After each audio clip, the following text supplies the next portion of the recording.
Hello. Today I'm going to walk you through processing an LTL shipment in Pacejet using Dynamics 365 for finance and operations. We will start by creating a sales order. We choose our customer and a storage cabinet as our item. Then we reserve the stock.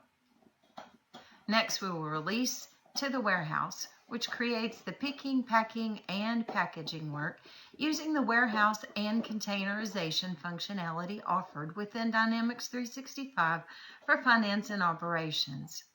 Note, in order to utilize the Pacejet integration, you are not required to use Dynamics 365 for finance and operation for packing.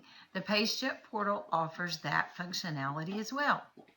So, after the work is created, we process it manually for this example, and as a result of this work, a shipment will be created.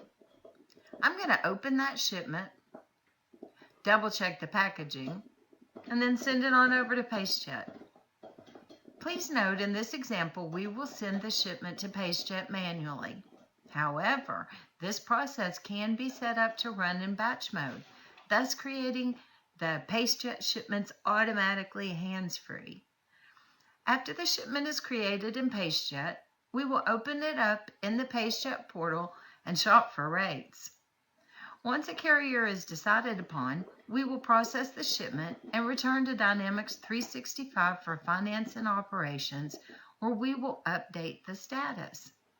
This update status function updates the Pacejet shipment within Dynamics 365 for finance and operations with tracking information, arrival date, and charge information. This process also adds the freight charge to the sales order if applicable.